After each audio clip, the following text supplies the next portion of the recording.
Technique is what you fall back on when you run out of inspiration.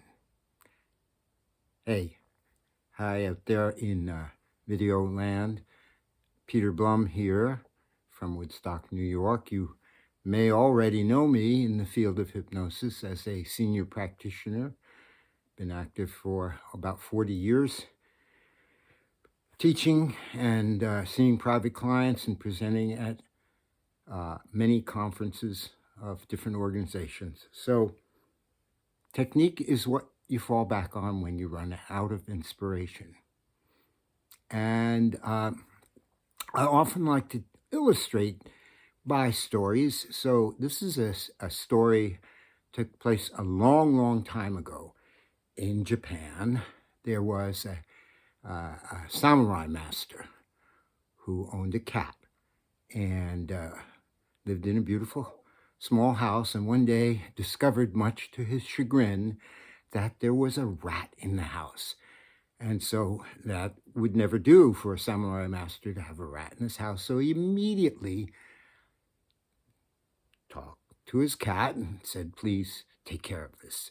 And the cat went looking for the rat and, appeared a little while later with his tail between his legs, having been bitten on the nose by the rat.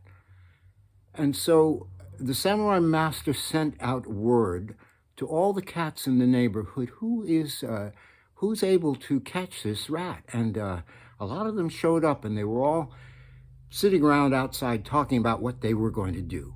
Each one had a particular technique. There was an all-black cat who said, I will sit in the shadows and be so indirect that the rat will never even know that I'm going to approach him or attack.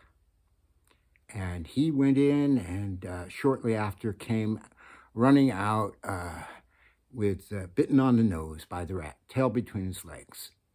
And then there was a beautiful large Persian cat who said, I am so acrobatic that I will immediately, if the rat comes forward, I'll jump over his head and be behind him.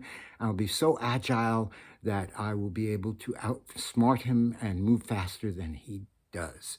And that they all waited, and that cat went in and came out yowling very shortly after with his nose bitten by that rat. And then there was a all-white cat who said, I'm so pure that I would just sit there and overcome with my light, my purity, my spirituality. And they thought, maybe, and they waited, the remaining cats, and sure enough, that cat also ran out, bitten on the nose by the rat. So what to do? You know, all the neighborhood cats had tried their best. There was rumor that there was a great rat-catching cat in a neighboring village. And so the samurai sent out an invitation, and all the other cats waited around because they wanted to see who this great rat-catching cat was. And the next day, they were looking down the road, and a semi-shabby orange tabby showed up, and they thought, it must be the valet of the great rat-catching cat. And as they watched, this orange tabby went into the samurai's house, and for a long time, nothing happened. And then, lo and behold, cat came out with the rat in his mouth. They all thought, this must be the great master rat-catching cat. And they said, well, what did you do? And, you know, things being much the same then as they are now, he said, well, look, it's been a long day, and I'll stay overnight, and I'll give a short seminar tomorrow to give some teaching. So they all showed up the next day, and the great rat-catching cat said, I spoke with a number of you, and I heard about your techniques, and being, you know, very, very athletic is great. It's like being the fastest gun in the West, but you'll always meet someone who's a little bit faster.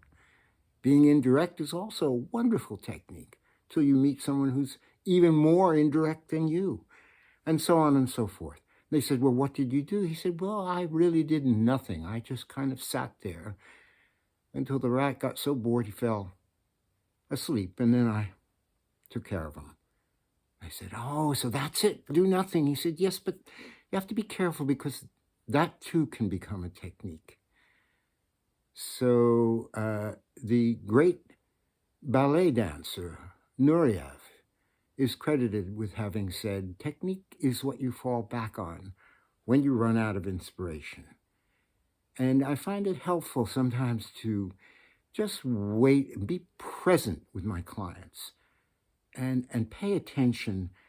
And I come from a background of improvisation in as an improvising musician, and yes, I learn and teach. I learned many techniques, and I teach many techniques. But again, that's just the beginning of hypnosis.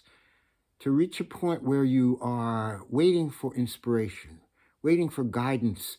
We tell our clients, "Trust your unconscious." Well, we need to also trust our own unconscious, that inspiration will come from within when we need it. So, uh, if you're interested in finding out more about what I'm up to, I've just written a book called "What is Your BS? Belief Systems," exploring how them change through hypnosis and NLP, and I can be found on my website.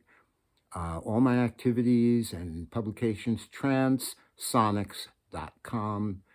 That's TRANCESONICS, one word, .com. Bye now.